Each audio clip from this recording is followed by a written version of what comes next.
قرآن کو میرے 4 صحابہ سے سیکھو، عبداللہ ابن مسعود، وہ معاذ ابن جبل، وہ ابی ابن کعب، وہ سالم مولا ابو حذیفہ۔ 4 کا نام آپ نے خود لیا اور بیان کیا کہ ان سے قرآن کو سیکھو۔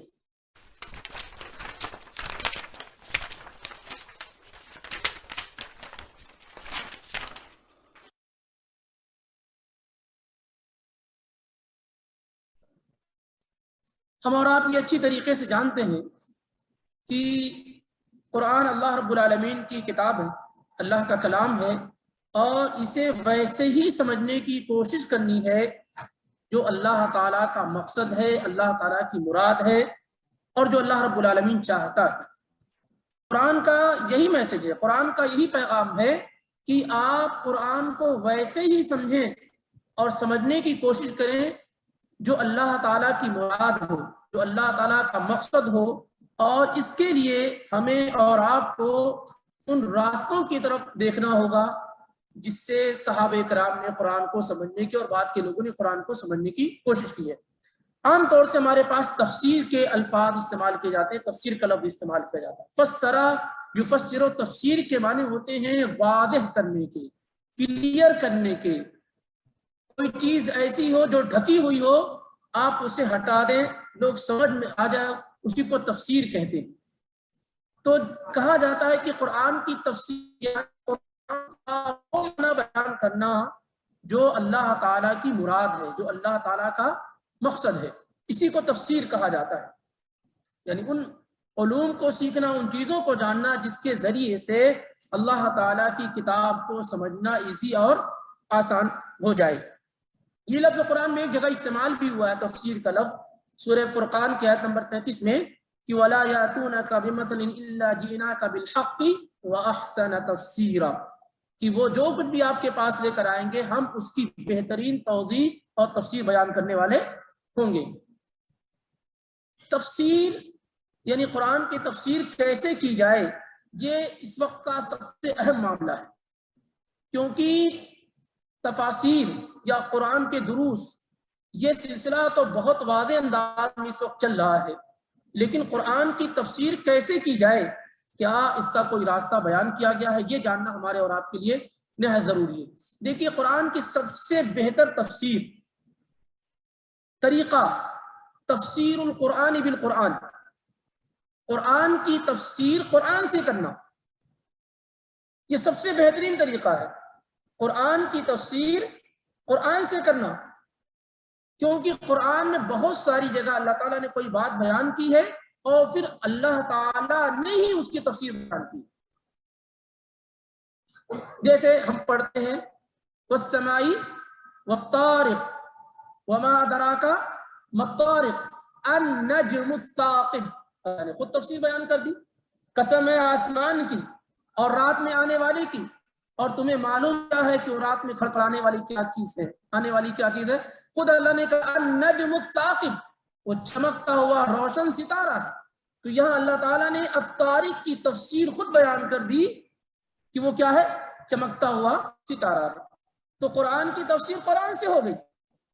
ایسے ہی اللہ تعالیٰ نے سورہ یونس میں کہا کہ الا ان اولیاء اللہ لا خوف علیہم ولا هم يحزنون، یاد رکھو اللہ کے ولیوں پر کوئی خوف نہیں اور نہ ہی وہ غمگین ہوں گے۔ اللہ کے ولی کون ہیں، ہم اور آپ اپنے اپنے طور سے اس کی ڈیفینیشن، اس کی تعریف، اس کی تفسیر بیان کرتے رہتے ہیں۔ اللہ تعالیٰ نے آگے کی آیت میں خود بیان کیا الذین آمنوا وکانوا یتقون، ولی کون ہے جو ایمان لائے اور اللہ تعالیٰ سے ڈرتے رہے۔ تو یہاں خود اللہ تعالیٰ نے ولی کی تفسیر بیان کر دی۔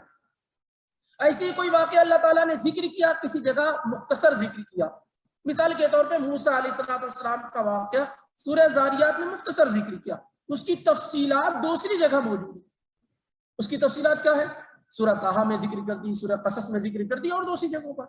تو یہ ضروری ہے کہ قرآن کی ایک آیت سے دوسری آیت کو لنک کیا جائے، ایسا نہ ہو کہ کہیں ایک جگہ سے قرآن کا کوئی صفحہ کھولا جائے اور وہیں پڑھ کر کے وہیں سے بحث کرنی شروع کر دی جائے، اور اس کی تفسیر بیان کی گئی ہے آپ اسے اس کی طرف رجوع نہ کریں۔ یہ بڑی غلطی ہے، یہ بڑی غلطی ہے۔ اسی لیے اس موضوع پہ تفاسیر لکھی گئی ہیں کہ جو پہلے قرآن کی تفسیر کو قرآن کے ساتھ، قرآن کی آیت کی تفسیر قرآن کے ساتھ، یعنی کہیں اللہ تعالیٰ نے کوئی چیز بیان کی ہے اور اس کا معنی دوسری جگہ بیان کیا ہے تفصیل کے ساتھ، تو اس دونوں کو اٹیچ کر دیا جاتا ہے، لنک کر دیا جاتا ہے، اور اس طریقے سے قرآن کے ذریعے سے قرآن کو سمجھا جاتا ہے۔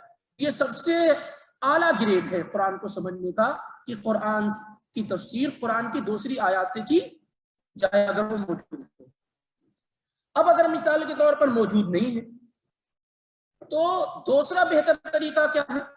قرآن کی تفسیر نبی پاک صلی اللہ علیہ وسلم کی احادیث سے کی جائے، اور اس لیے بھی کہ جیسے قرآن وحی ہے، اللہ کی طرف سے نازل کردہ ہے، ایسے ہی جو اللہ کے پیغمبر محمد رسول اللہ صلی اللہ علیہ وآلہ وسلم کی احادیث مبارکہ ہیں، آپ کے فرامین ہیں، آپ کے اقوال ہیں، یہ بھی اللہ ہی کی جانب سے ہیں۔ وما ينطق عن الهوى، نبی علیہ الصلوۃ والسلام اپنی ڈیزائر سے، اپنی مرضی سے نہیں گفتگو کرتے ہیں۔ ان هو الا وحی یوحى، آپ اسی وقت گفتگو کرتے جب آپ پر وحی کی جاتی ہے، اور آپ خود فرماتے ہیں، سنن ابو داؤد کی صحیح روایت ہے، الا انی اوتیت القرآن ومثلہ معہ، یاد رکھو، جان لو کہ مجھے قرآن دیا گیا ہے، مجھ پر قرآن نازل کیا گیا ہے، وَمِثْلَهُ مَعَهُ، اور اس کے ساتھ بھی نازل کیا گیا ہے، اس کے ساتھ بھی چیز دی گئی ہے مجھ کو، وہی سنت ہے۔ بس فرق یہ ہے کہ قرآن کی تلاوت کی جاتی ہے اور احادیث کی تلاوت نہیں کی جاتی ہے۔ تو اب دوسرا بڑا راستہ یہ ہے کہ قرآن کو سمجھنے کے لیے نبی علیہ الصلوۃ والسلام کی احادیث کو سمجھا جائے، اور اس لیے بھی کہ آپ کی رسپانسبلٹی تھی، آپ پر یہ واجب اور ضروری تھا، آپ کی یہ ذمہ داری تھی کہ قرآن جو آپ پر نازل کیا گیا ہے، آپ ہی اس کے مفسر ہیں، آپ ہی سب سے پہلے اس کے ایکسپلین کرنے والے ہیں، آپ کی ذمہ داری کہ جو چیز سمجھ میں نہ آئے لوگوں کو وہ آپ بیان کر دیں۔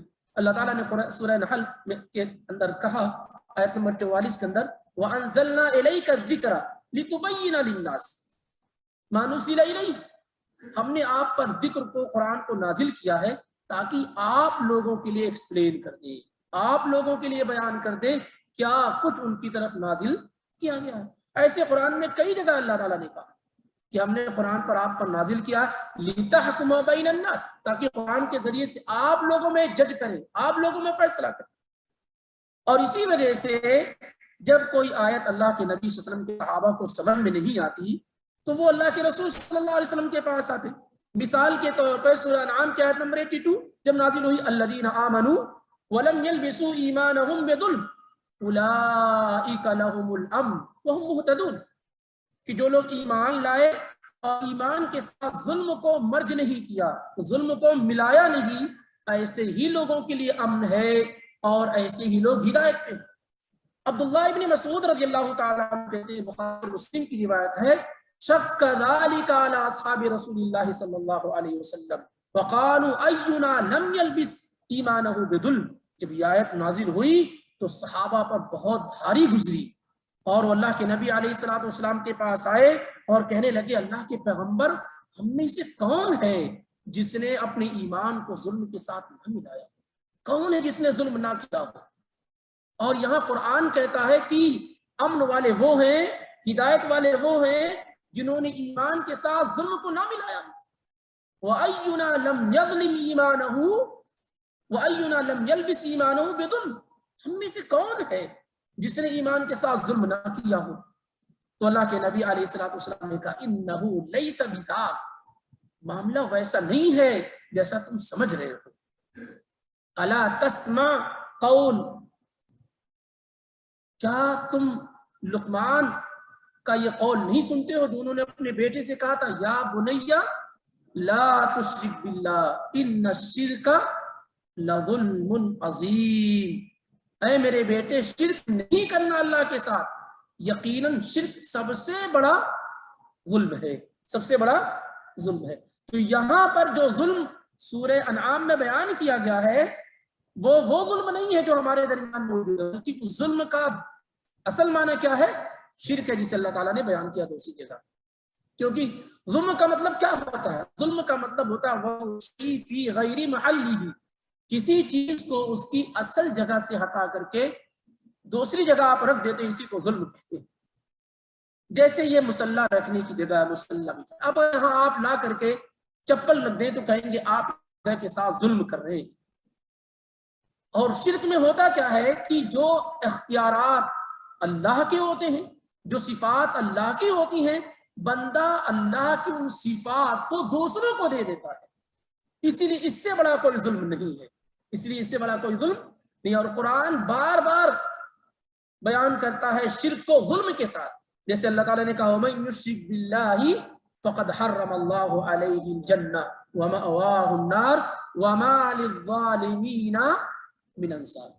جو اللہ کے ساتھ شرک کرے گا اللہ نے اس کے اوپر جنت حرام قرار دے رکھی ہے، جہنم اس کا ٹھکانہ ہے، اور ہونا یہ چاہیے تھا کہ وَمَا لِلْمُشْرِكِينَ مِنْ أَنصَارٍ، مشرکوں کی مدد کرنے والا کوئی نہیں ہے، لیکن اللہ نے کہا وَمَا لِلظَّالِمِينَ مِنْ أَنصَارٍ، اور ظالموں کی مدد کرنے والا کوئی نہیں ہے، یعنی مشرک سب سے بڑا ظالم ہے۔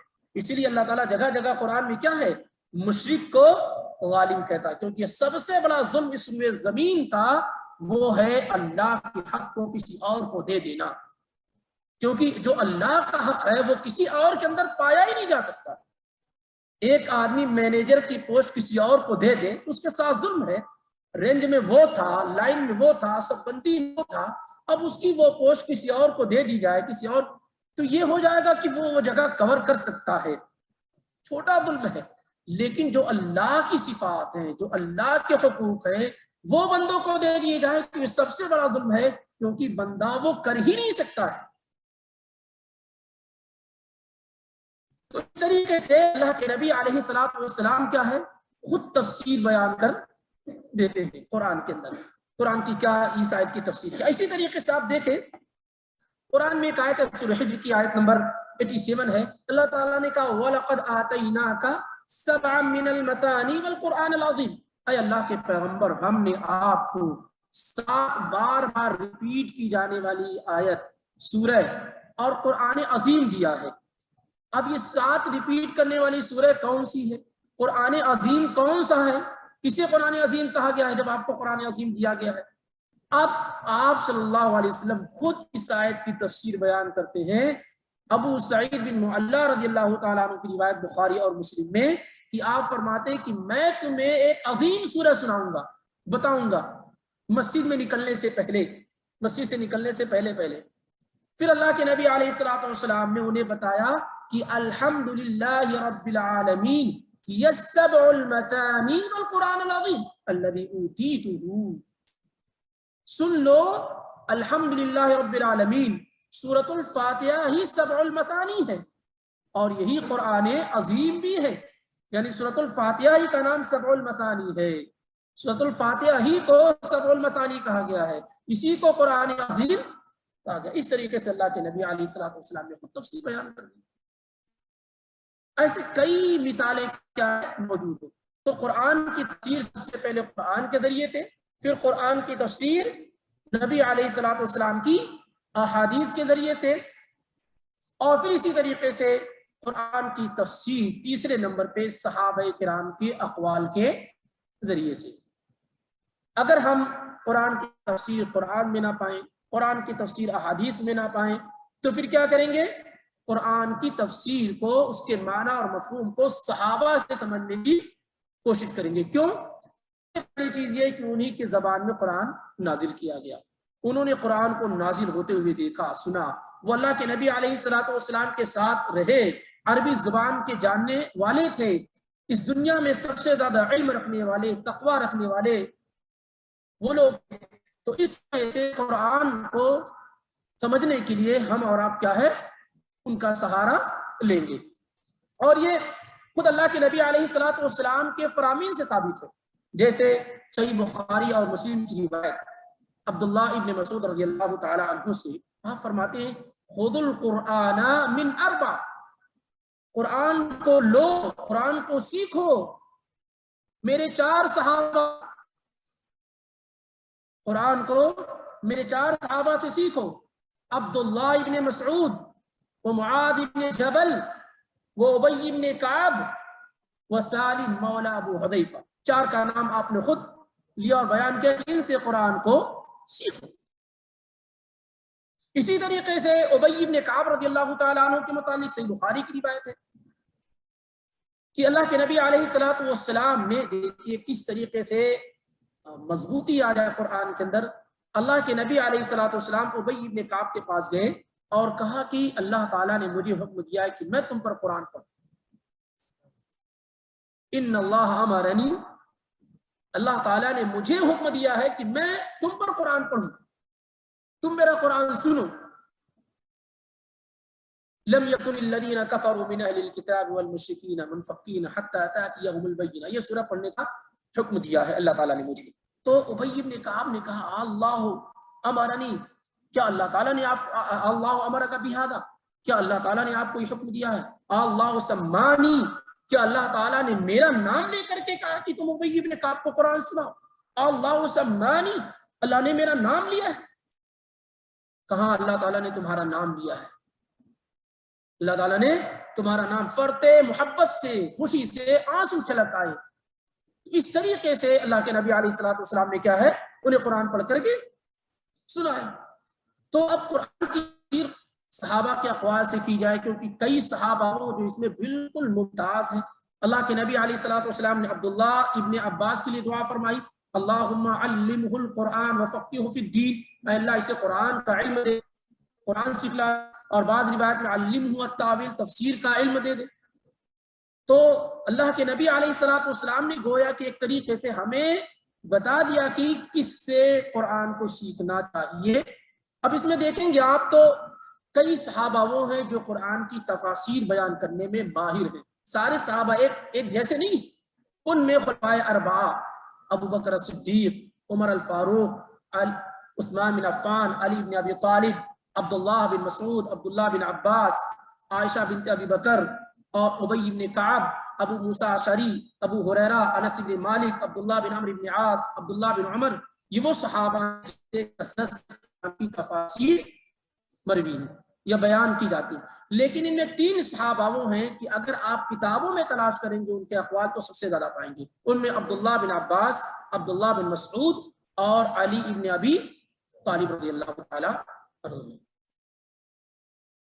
اور عبداللہ بن مسعود کہتے ہیں کہ 70 سورتیں تو وہ ہیں کہ جنہیں میں نے خود اپنے کانوں سے سامنے بیٹھ کر کے رسول اللہ صلی اللہ علیہ وسلم کی زبان مبارک سے سیکھا ہے. اور کہتے ہیں بخاری کی روایت ہے، کون سی آیت کہاں نازل ہوئی، کس کے بارے میں نازل ہوئی، ٹھنڈی میں نازل ہوئی، بارش میں نازل ہوئی، گرمی میں نازل ہوئی، یہ سب مجھے معلوم ہے.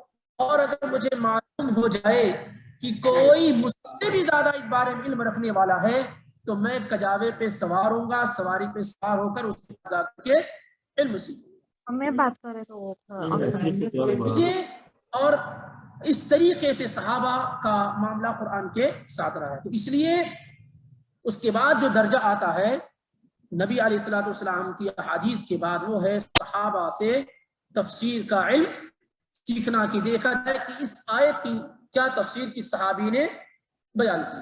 اس کے بعد چوتھا درجہ ہے تابعین کا. چوتھا درجہ کیا ہے؟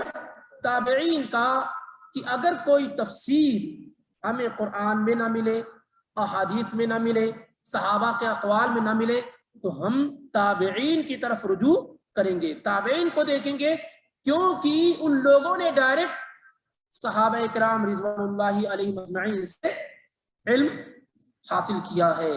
اور تفسیر کے معاملے میں ان کی خدمات تابعین کی بہت زیادہ ہے. اور اس وجہ سے بھی کہ تفاسیر جو تابعین ہیں وہ اس دور کے اندر ہیں جس دور کو اللہ کے پیغمبر صلی اللہ علیہ وسلم نے سب سے بہترین دور میں کاؤنٹ کیا، شمار کیا.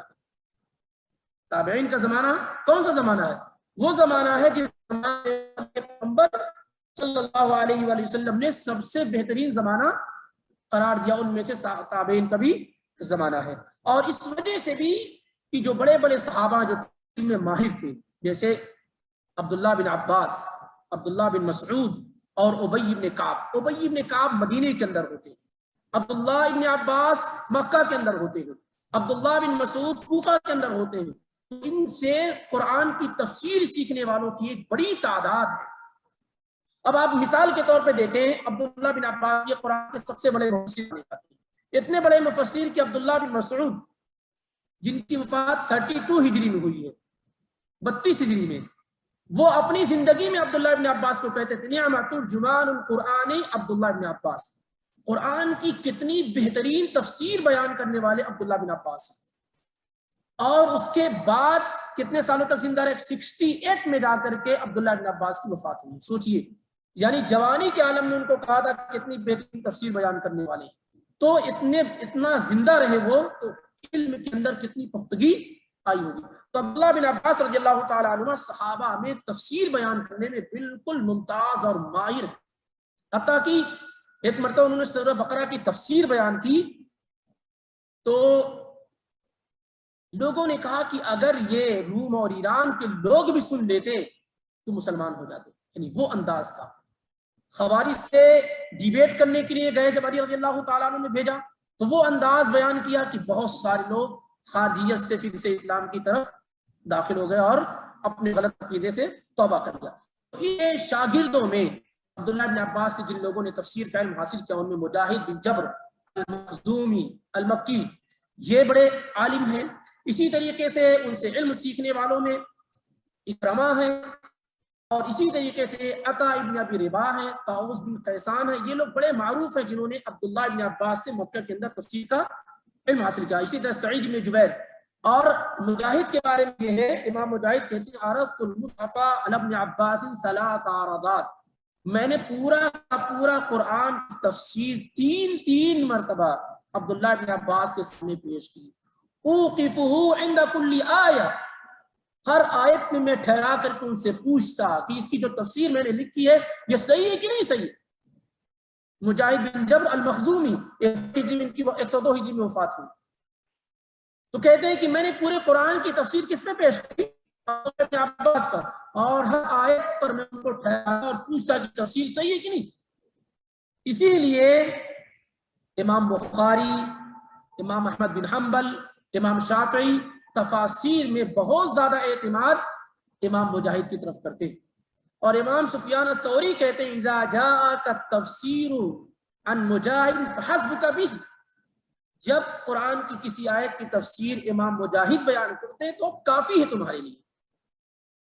تو ان کے شاگردوں میں امام مجاہد، سعید بن جبیر، اور اسی طریقے سے عطا ابن ابی رباح، طاؤس بن قیسان، اکرمہ، یہ 5 لوگ کافی مشہور ہیں جنہوں نے مکہ میں رہ کر کے عبداللہ ابن عباس سے قرآن کی تفسیر سیکھی ہے۔ اسی طریقے سے جن لوگوں نے مدینے میں قرآن کی تفسیر ابی بن کعب سے سیکھی، ابی بن کعب وہی صحابی ہیں جن سے اللہ کے نبی علیہ الصلوۃ والسلام نے قرآن سیکھنے کا حکم دیا۔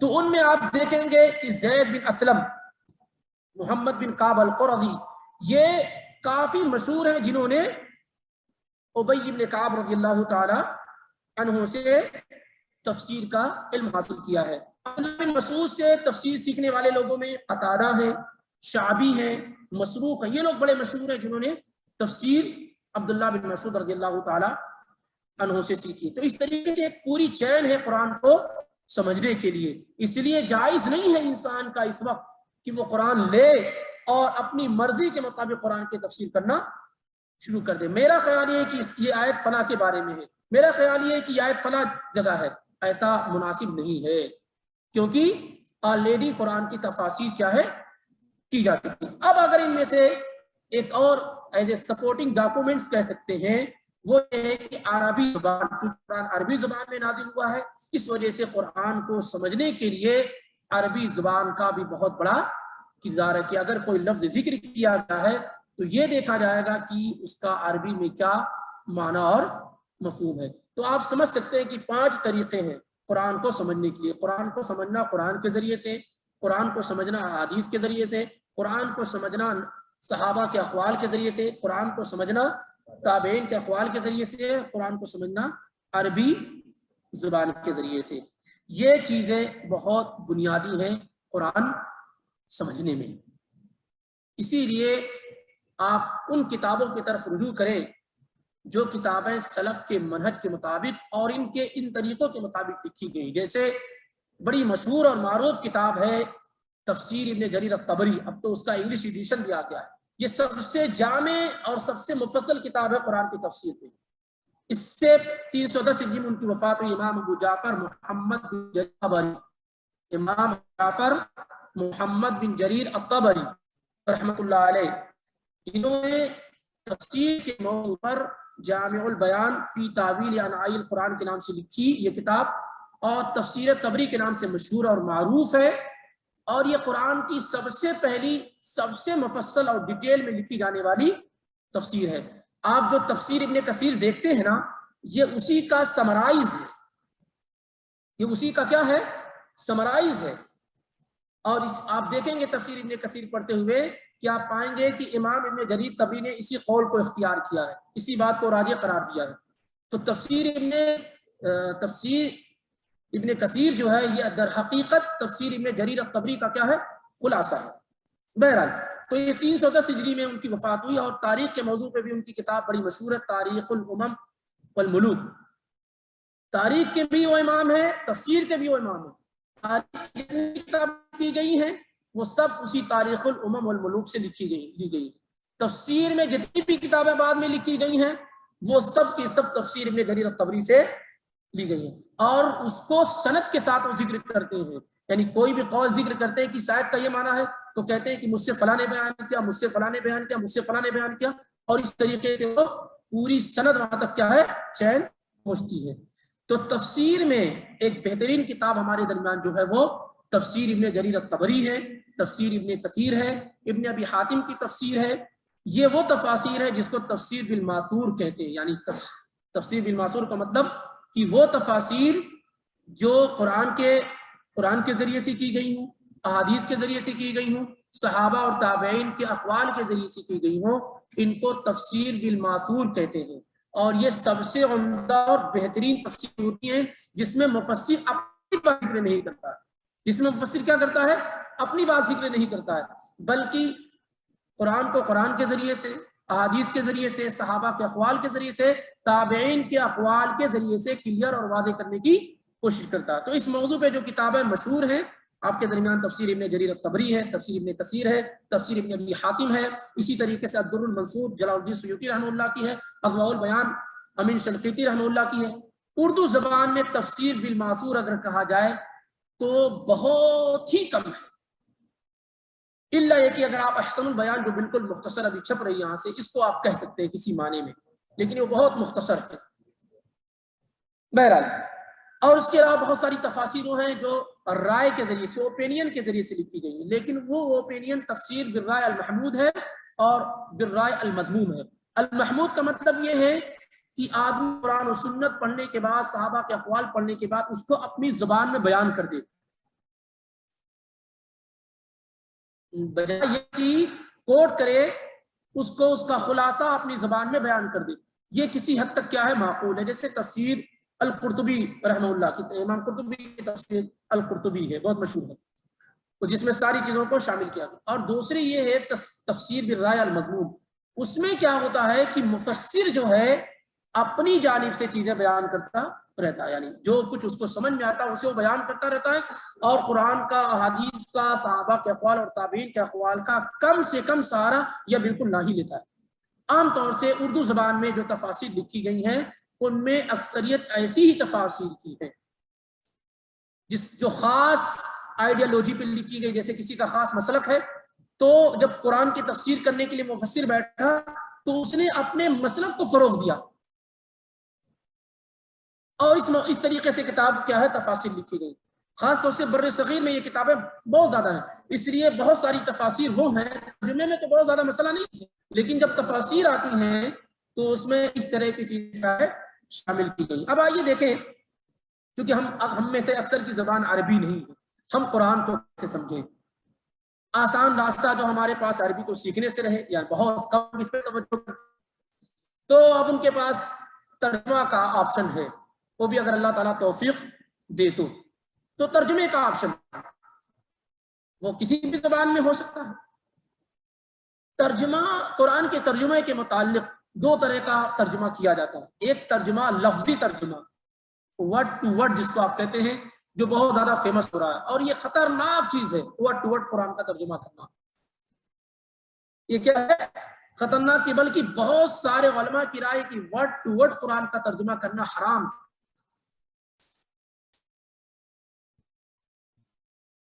تو ایک ترجمہ مارکیٹ اور بازار میں ورڈ ٹو ورڈ کے نام سے مشہور ہے. بہرحال اس کو پریفر نہیں کیا جا سکتا کہ آپ اسے پڑھیں.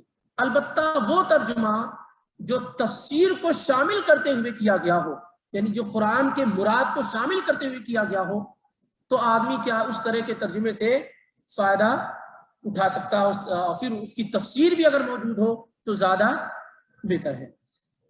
قرآن کے جو ترجمے کیے گئے تقریباً 101 زبان میں قرآن کے ترجمے موجود ہیں.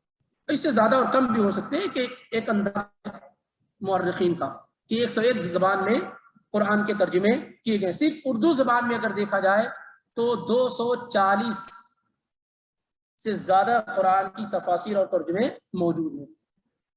240 مکمل، اور انکمپلیٹ نامکمل اگر دیکھا جائے تو 300 سے زیادہ ہے، 300 کچھ ہے.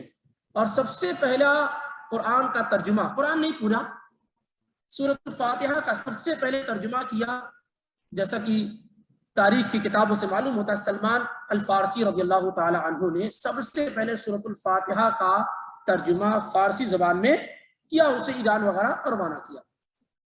تو اس سے معلوم ہوتا ہے کہ سب سے پہلے ترجمہ کرنے والے قرآن کا یا قرآن کے بعض حصے کا وہ سلمان الفارسی رضی اللہ تعالی عنہ. اردو زبان میں سب سے پہلے ترجمہ شاہ رفیع الدین اور شاہ عبد القادر رحمۃ اللہ علیہما نے کیا، اور اس کے بعد پھر بہرحال ایک جو ہے کافی تراجم قرآن کی موجود ہیں. پڑھنے کے وقت قرآن کی ترجمہ اور تفسیر پڑھنے کے وقت اس بات کا خیال ضرور رکھیے کہ ان تفاسیر کو پڑھنے کی کوشش کیجیے جو اس میتھڈ اور پیٹرن پہ لکھی گئی ہیں، جو آپ کے سامنے ذکر کی گئی ہیں، کہ قرآن کی تفسیر قرآن سے کی گئی ہو، قرآن کی تفسیر نبی صلی اللہ علیہ وسلم کی صحیح احادیث سے کی گئی ہو، یا صحابہ اور تابعین کے اقوال وغیرہ سے کی گئی ہو. کیونکہ قرآن وہ کتاب نہیں ہے جو آپ اپنی جانب سے اس کا معنی اور مراد بیان. آپ نے کیا کہا، ہو سکتا ہے میں اسے سمجھا دوں لوگوں کو، کچھ حد تک کامیابی مل جائے، لیکن اللہ تعالیٰ نے کیا کہا ہے اسے ہر آدمی تو نہیں سمجھ سکتا نا. ہر آدمی کو سمجھنے کا مطلب یہ ہے کہ کچھ جو سورس ہے سمجھنے کے وہ بھی نہ اختیار کرے. سورس یہ کہ قرآن کے ذریعے سے، حدیث کے ذریعے سے، صحابہ اور تابعین کے اقوال کے ذریعے سے، اور ڈائریکٹ ایسے سمجھنے کی کوشش کرتا ہے تو بہرحال خطرے موجود ہیں. اس لیے اس پر کیا ہے توجہ کرنی چاہیے. اب آج کے موضوع کا بالکل آخری ٹاپک ہمارا ہے، اور انشاءاللہ اس کے بعد سورۃ الفاتحہ کا ترجمہ اور تفسیر. آخری یہ ہے قرآن میں جو صورتیں ہیں وہ کتنی ہیں؟ 114 ہیں. قرآن میں صورتیں مکی اور مدنی دو نام سے ہے کہ نہیں؟ سنتے ہوں گے یہ سورہ مکی ہے، یہ سورہ مدنی ہے. تو قرآن میں جو ٹوٹل صورتیں وہ کتنی ہیں؟ 114 ہیں. ان میں سے 82 صورتیں 82 صورتیں اتفاق کے ساتھ مکی ہیں. کتنی صورتیں؟ 82 صورتیں پورے علماء مفسرین کے اتفاق کے ساتھ کیا ہے؟ مکی ہیں. 20 صورتیں 20 صورتیں وہ ہیں جو اتفاق کے ساتھ کیا ہے؟ مدنی ہیں. کتنی ہو گئی ٹوٹل؟ 102. 12 صورتیں وہ ہیں جس میں اختلاف ہے کہ آیا یہ مکی ہے یا مدنی. اب 82 تو لمبا ہو جائے گا، لیکن 20 صورتیں جو ہیں جو اتفاق کے ساتھ مدنی ہیں وہ کون کون سی ہیں؟ البقرہ، آل عمران، النساء، المائدہ، الانفال، التوبہ، النور، الاحزاب، محمد، الفتح، الحجرات، الحدید، المجادلہ، الحشر، الممتحنہ، الجمعہ، المنافقون، الطلاق، التحریم، النصر. یہ 20 صورتیں وہ ہیں جو اتفاق کے ساتھ کیا ہے مدنی ہے. یہ 20 صورتیں یاد کر لیں، اور اس کے بعد 12 اختلافی صورتیں یاد کر لیں. وہ کون سی ہیں جس میں اختلاف ہے؟ الفاتحہ کہ مکی ہے یا مدنی. اتنا اختلاف ہے کہ بعض علماء کہتے ہیں کہ 2 مرتبہ نازل، ایک مرتبہ مکہ میں، ایک مرتبہ مدینہ میں. تو الفاتحہ جس میں اختلاف ہے مکی اور مدنی میں، الفاتحہ، الرعد، الرحمن، الصف، التغابن، المطففین، القدر، البینہ، الزلزلہ، الاخلاص، الفلق اور الناس. 12 صورتیں جن میں مکی اور مدنی ہونے میں اختلاف ہے. 20 صورتیں وہ ذکر کی گئی جو بالاتفاق کیا ہے؟ مدنی ہے. اور 82 صورتیں وہ ہیں جو بالاتفاق مکی ہیں. تو اس طریقے سے آپ کو یاد کرنے میں آسانی ہوتا ہے. کون سی سورہ مکی ہے، کون سی سورہ مدنی ہے، کیسے معلوم ہوگا؟ اس کی ڈیفینیشن کیا ہے؟ اس کی بہت سارے قول بیان کیے گئے. سب سے مضبوط بات اس سلسلے میں یہ کہ ما نزل قبل الہجرت فہو مکی وما نزل بعد الہجرت فہو مدنی. ہر وہ سورہ جو نبی علیہ الصلوۃ والسلام کے مدینہ ہجرت کرنے سے پہلے نازل ہوئی ہیں وہ مکی ہیں، اور جو صورتیں آپ صلی اللہ علیہ وسلم کے مدینہ آنے کے بعد نازل ہوئی ہیں وہ مدنی ہیں، چاہے وہ مکہ ہی میں کیوں نہ نازل ہوئی. مدینہ آنے کے بعد آپ مکہ گئے، مکے میں وہ صورتیں نازل ہوئی ہیں تو سورہ کیا ہوں گی؟ مدنی ہوں گی.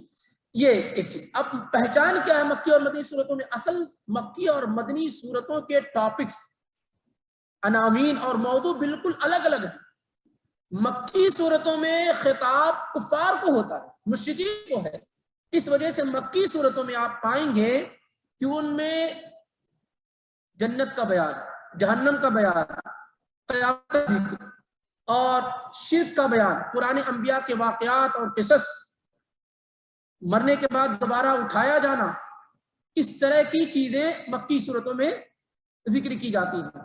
جبکہ مدنی صورتوں میں احکام زیادہ ہوتے ہیں.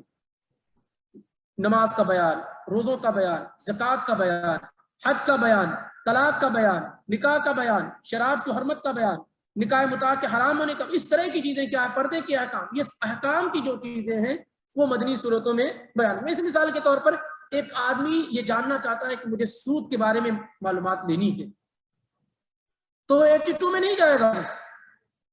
82 بالکل اتفاق کے ساتھ مکی ہے، اس میں اس کو ربا کا بیان نہیں ملے گا.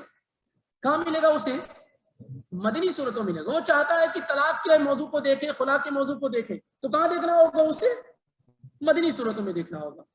تو اس طریقے سے شراب کی حرمت وغیرہ تو یہ آسان ہو جائے گا. اسی طریقے سے جو انداز بیان ہے اللہ رب العالمین کا مکی اور مدنی صورتوں وہ بھی الگ ہے. جیسے آپ ہر وہ سورہ جس میں کلا پائیں، آپ کلا انہا لوا، کلا لیمبدن فی الحطمہ، کلا سیعلمون ثم کلا سیعلمون، جہاں پر آپ کلا ہرگز نہیں اس طرح کی الفاظ آپ پائیں تو وہ سورہ کیا ہوگی؟ مکی ہوگی. وہ سورہ کیا ہوگی؟ مکی ہوگی. ایسے ہی ہر سورہ جس میں سجدہ پائیں آپ، قرآن میں 14 یا 15 سجدے اختلاف کے ساتھ، تو ہر وہ سورہ جس میں سجدہ ہو وہ کیا ہے؟ وہ کیا ہوگی؟ مکی ہوگی. وہ کیا ہے؟ مکی ہوگی. اسی طریقے سے ہر وہ سورہ جو حروف مقطعات سے شروع ہو رہی ہو، حروف مقطعات، حروف مقطعات سمجھتے ہیں؟ الگ الگ حروف، الف لام میم کاف ہا یا عین صاد طٰ یاسین، اس طرح کی 29 صورتیں ہیں جو حروف مقطعات سے شروع ہوتی ہیں. کتنی؟ 29. ان میں سے 2 صورتوں کو چھوڑ کر کے سورہ البقرہ اور سورہ آل عمران، یہ بھی الف لام میم سے شروع ہوتے ہیں، ان دونوں صورتوں کو چھوڑ کر کے باقی جو 27 صورتیں ہیں، 27 صورتیں ہیں، وہ سب کیا ہے؟ مکی ہیں. ان 27 میں سے 6 اتفاق کے ساتھ مکی ہیں، 26 اتفاق کے ساتھ مکی ہیں، اور ایک جو سورہ ہے وہ 12 صورتوں میں شامل ہے، سورہ الرعد، جس کے مکی اور مدنی ہونے میں اختلاف ہے. تو اس سے بھی آپ کو سورہ کیا ہے؟ مکی ہے. بہرحال اسی طریقے سے آپ دیکھیں گے الحمد وغیرہ جس سورہ میں ذکر کیا گیا وہ سورہ مکی ہے. انبیاء کے واقعات اور قصص مکی صورتوں میں ذکر کیے جاتے ہیں، سوائے یہ کہ موسیٰ علیہ السلام کا واقعہ مدنی صورتوں میں ذکر کیا گیا ہے. تو یہ چند نشانی ہے. اور یا ایھا الناس سے خطاب ہوتا ہے مکی صورتوں میں عام طور سے، مدنی صورتوں میں یا ایھا الذین آمنوا سے خطاب ہوتا ہے. مکی صورتیں چھوٹی چھوٹی ہوتی ہیں، آیات بھی چھوٹی ہوتی ہیں، مدنی صورتیں لمبی ہوتی ہیں، آیات بھی لمبی ہوتی ہیں، ساری کی ساری چیزیں ہیں۔ بہرحال تو یہ تفسیر، ترجمہ اور اسی طریقے سے مکی اور مدنی کے متعلق مختصر معلومات آپ کے کانوں سے تک پہنچائی گئی اللہ کی توفیق سے۔ اب انشاءاللہ بغیر کسی تاخیر انشاءاللہ اگر زندگی رہی تو آئندہ ہفتے میں ہم اور آپ سورۃ الفاتحہ میں داخل ہو جائیں گے، اور یہ سب سے اہم سورہ قرآن ہے، اس لیے ہو سکتا ہے اس میں وقت زیادہ لگے اور بہت سمجھ کر کے ہم اسے اور آپ پڑھنے کی کوشش کریں گے